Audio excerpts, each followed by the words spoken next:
¿Qué tal? ¿Cómo están? Muy buenas tardes. Iniciando un nuevo programa de Crimen y Castigo con muchas novedades. Ya desde el inicio vamos a estar hablando de esto, Iván. ¿Qué tal? ¿Cómo te va? ¿Qué tal, Osvaldo? ¿Cómo te va? Buenas tardes. Un saludo a todos los televidentes, a la gente que está prendida a Crimen y Castigo como cada día, de lunes a viernes de 6 a 7 de la tarde en vivo y la repetición de 10 a 11 de la noche. Pueden escribirnos 0971-444-200 mensajes de WhatsApp. Mil disculpas, no pudimos nuevamente ayer. Hoy sí, de alguna forma tenemos que meter ya los mensajes, Iván. Estamos teniendo, o hubo por lo menos problemas, hay que adelantar eso. En la cárcel aparentemente se van solucionando, pero sí, tuvimos un principio de incendio. Es lo que reportan desde el principal establecimiento penitenciario del Paraguay. Vamos a ver qué pasó. Claudio Genes, nuestro compañero de ABC TV, está en contacto desde la Penitenciaría Nacional. Claudio, buenas tardes. Buenas tardes, Iván, Osvaldo, a la audiencia de Crimen y Castigo. Asimismo, se produjo un incendio en dos celdas del penal de Tacumbú. Son dos celdas que están a escasos metros de la entrada principal de la penitenciaría de Tacumbú.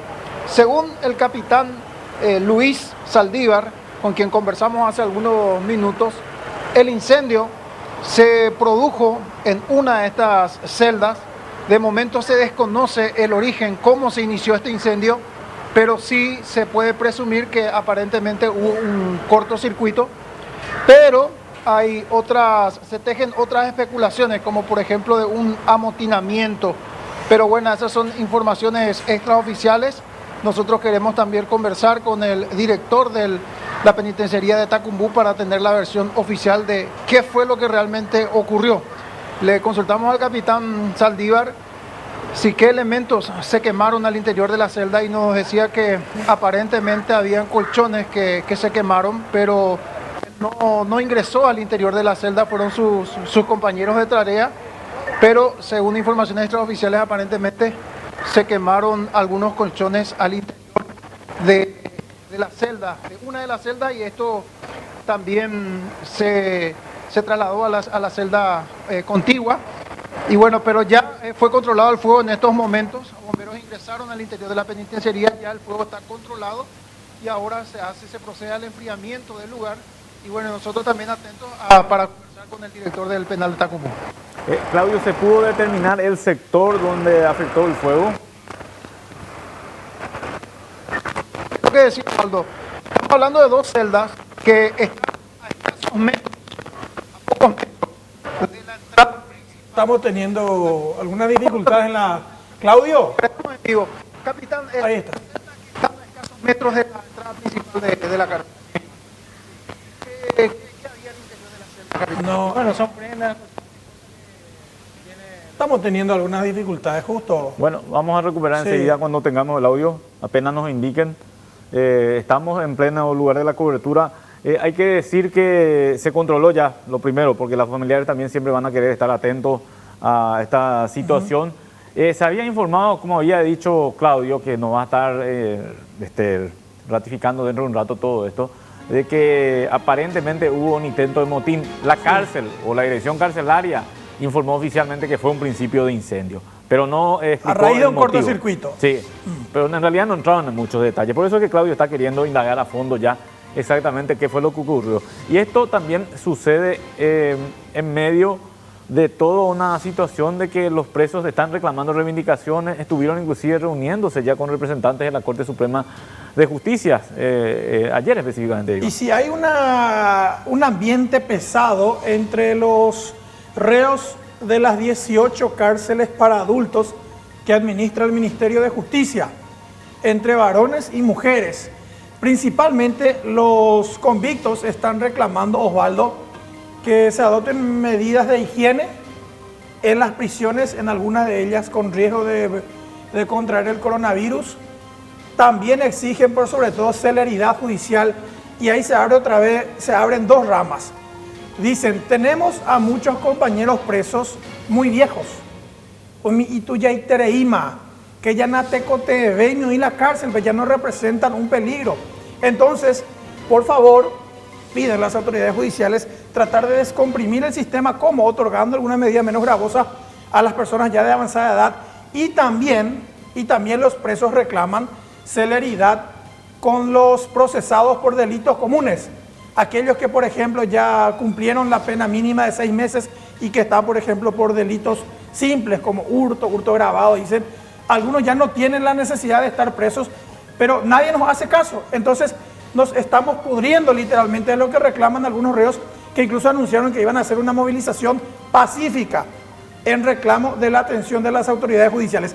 No es nada que ver contra el Ministerio de Justicia, eso aclararon también, sino contra el sistema judicial. Se da en un momento en que la pandemia también está en plena vigencia. Obviamente ellos no están exentos de todo esto. ¿Qué es lo que ocurre? Que también los presos saben que en otros países se tomaron otras determinaciones. El caso que está citando, por ejemplo, de los presos mayores de edad tiene que ver con Bolivia, que liberaron a los presos mayores de 55 años cuando se generó el virus en sí, el conocimiento de la circulación del virus en ese país. En lo referente a lo otro, hoy informaba, en lo referente a la cantidad de presos que pueden ser liberados, hoy informaba la ministra Carolina Yanes que solo durante esta cuarentena fueron liberados unos 1.500 presos. Así es que también hay una postura de la justicia acerca de lo que están pidiendo los reclusos. De todos modos, ya se controló esta situación. Vamos a estar ampliando la información con Claudio Genes en algunos minutos nada más para conocer a fondo qué fue lo que originó este incendio en 2 celdas, como él ya nos estaba señalando, que afortunadamente no pasó de ser una situación mayor. Pero hoy también queremos hablar de un tema que tiene mucha vigencia, lastimosamente decimos que tiene mucha vigencia, no para este tema, porque hace 15 días exactamente desaparecía una niña francesa de nombre Juliette, de 7 años. Son 15 días que nada se sabe de ella e inclusive la hermana de esta criatura ya está a punto de viajar a Francia, en donde reside su padre. Ella es Juliette, una niña francesa de padre francés y de madre paraguaya. Tiene 7 años, va a cumplir 8 en agosto. Tiene una hermanita mayor de 10 años, Osvaldo. Estas son las imágenes de hace apenas unas semanas en su lugar de residencia circunstancial, el condominio cerrado en construcción Monte Pacará, en la compañía Isla Alta del municipio de Emboscada, departamento de Cordillera, aunque en el límite con la ciudad de Nueva Colombia. Juliette estaba en ese lugar con su mamá y con su padrastro alemán. El padre de esta criatura dejó abandonadas a su esposa paraguaya y a sus 2 hijas francesas a mediados del año pasado y regresó a Europa. Entonces la mamá de Juliette inició una relación con un alemán que también vive en la zona del departamento de Cordillera. Ese alemán es el administrador de este condominio en construcción, donde se están haciendo casas de retiro para europeos jubilados. Hace exactamente 2 semanas, supuestamente Juliette estaba jugando con unas cabras, con las que vimos en el video, y de repente, literalmente, se le tragó la tierra. No se supo absolutamente más nada de ella. La policía y la fiscalía denotaron su sorpresa porque el caso fue denunciado por la madre recién al día siguiente, 24 horas después de la desaparición de esta pequeña, quien tiene capacidades diferentes. Ella tiene 7 años de edad, pero una mentalidad de 4.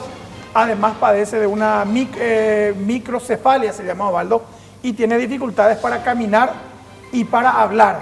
Entonces requiere atención y cuidado especiales. ¿Qué es lo que pasó anoche? Se hizo un nuevo allanamiento en la casa del Monte Pacará, de donde ella desapareció en busca de algunos indicios. ¿Cuál fue el dato concreto recogido anoche, Osvaldo? De que el pozo ciego del lugar despedía un olor extraño. O sea, obviamente el pozo ciego iné tanto de Osvaldo, pero insinuaron que iné de otro. Entonces, las autoridades de la policía y de la fiscalía fueron y destaparon, o yo capeité y ve la pozo ciego tapa, y destaparon la excavación en busca del cuerpo de la niña y no encontraron nada. También revisaron algunos documentos, algunos papeles, recogieron cualquier tipo de indicios que por lo menos les conduzca hacia una hipótesis más sólida de qué fue lo que pasó con Juliette a 2 semanas de su desaparición. Hoy precisamente están viajando ciudadanos franceses a su país en un vuelo enviado por el gobierno europeo a Paraguay. Van a salir hoy a la noche. La hermana de Juliette, que también es una menor de edad, la van a llevar en ese vuelo. Ya hay consentimiento de la familia. Y todo esto tiene que ver con una situación que no es nada clara, por cierto. ¿Qué pasó con Juliet? ¿Dónde está? ¿Quiénes son los responsables de su desaparición? No hay respuesta a todas estas interrogantes a 15 días de esa situación, en un momento en que los mismos investigadores dicen de que hay muchas dificultades para indagar porque no encuentran las pistas correctas. Lo concreto es que Juliet, esa tierna niña a quien estábamos viendo en imágenes, sigue desaparecida y la incógnita parece que va a continuar por muchos días más, Iván, porque no vemos un ángulo o un camino que vaya a resolver esta situación. Para la policía es claro, Juliet fue llevada de esa propiedad de 30 hectáreas. ¿Cómo? Es lo que se debe determinar. ¿Por qué? Porque ella desapareció supuestamente el miércoles 15, hace 2 semanas. Aunque la denuncia se presentó al día siguiente, el jueves 16. Pero cuando Juliet desapareció, también desaparecieron sus 2 cabritas, que fueron encontradas una semana después, a 10 kilómetros de distancia, en la zona del monumento de las pirámides de Emboscada. Hoy hablábamos con un grupo de policías que participan de la búsqueda desde entonces y nos dijeron las cabras estaban en perfectas condiciones. Es más, le dimos agua, por ejemplo, y no tomaron. Le dimos comida y no comieron enseguida. Eso denota que no pasaron un trajín demasiado pesado, como si lo hubiesen atravesado ese espeso monte de 1000 hectáreas. Este es el terreno en el cual supuestamente se perdió Juliet. Hay un monte de 1000 hectáreas, o sea, una superficie en realidad de 1000 hectáreas, conformada por montes, por esterales y por canteras agotadas. Y me meté la zona Osvaldo. Y de ahí se extrajeron, o de ahí funcionaban al menos 5 canteras. En este terreno desapareció supuestamente Juliet. ¿Y qué es lo que dice la policía? Para nosotros Juliet y las cabras fueron llevadas al mismo tiempo, porque las cabras no presentaban vestigios de haber trajinado, de haber cruzado, por ejemplo, alambrada. Sus patas no estaban rotas, no estaban, ¿cómo se dice, Osvaldo? Sucias, no estaban dañadas. ¿Por qué? Eso quiere decir que alguien la alzó y la llevó y la bajó al lugar donde se encontraron. Es decir, no yecuay, la osufrietere y jagüez y cuay la cahuire. Entonces, eso directamente hace presumir que los animalitos y la pequeña fueron llevados por alguien. Así es, Iván. Declaraciones ya hay varias ante Fiscalía. Hay que decir también eso, que a lo mejor le dan una idea de quién pudo haber sido o quién pudo haber tenido un interés, pero nada contundente. Por eso es que a esta altura no estamos teniendo detenidos, no estamos teniendo imputados, no tenemos declaraciones indagatorias, porque fueron ya llamados a declarar los familiares, la gente que trabaja allí en el ecocondominio, se llama ese lugar, ¿no? Condominio cerrado, Monte Pacará es el nombre oficial, pero es un ecocondominio. ¿Qué quiere decir eso, Osvaldo? Que se trata de una especie de barrio cerrado en contacto directo con la naturaleza. O sea, su temática es esa. Hay tanto interés en esto que son 3 los fiscales que están investigando.